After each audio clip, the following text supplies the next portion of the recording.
So far this year, I'm hitting 77.59% on the money line and 42.4% on the method of victory. I'm up a total of 38 units so far this year. What a start it's been, boys.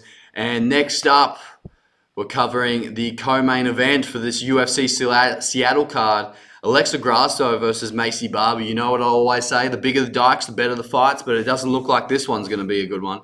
And I'm taking Maycee Barber to win here by decision. I just think it's her time. She's 27 now. This is a rematch that they had, I think, 5 years ago. And Maycee Barber was only 22 years old at that time, and she hasn't lost since the loss from Alexa Grasso. And it's kind of a changing of the guard. Alexa Grasso, she's been there and done that. She's been the champion. She beat Valentina Shevchenko, and she's fought the best of the UFC women's flyweight division.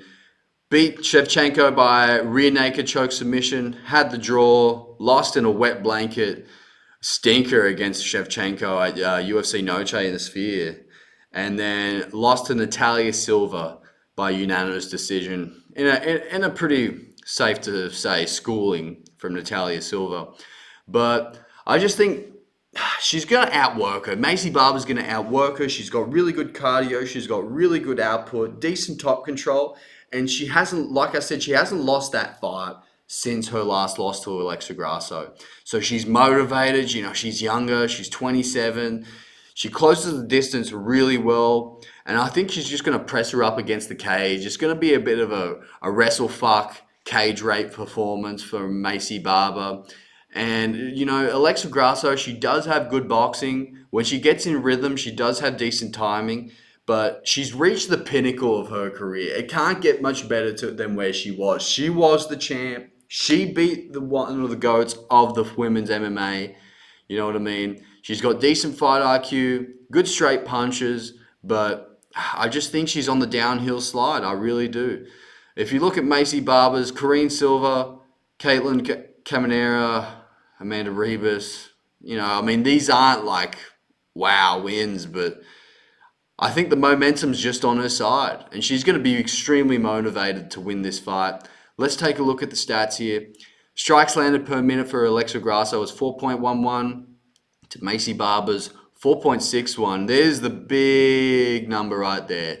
Strikes absorbed for Maycee Barber, 2.76 per minute to 3.73. Okay, so for a boxer like Alexa Grasso, it's going to be hard to hit her with her straight punches. And the takedown accuracy of 45% to the takedown defense of 54%. That is a big strike wrestling differential. I love that.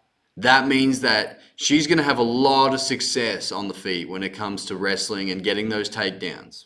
Okay, she's going to take her down using her wrestling, using the judo, using a few foot trips, and she's going to press her up against the cage, pull her legs out from underneath her, and it's going to happen time and time again. I don't think she can get a submission. Alexa Grasso is too much of a crafty vet to get submitted in this situation, I think. But it's just Maycee Barber's time. You know, she's coming into her prime. It's really that's all there is to it.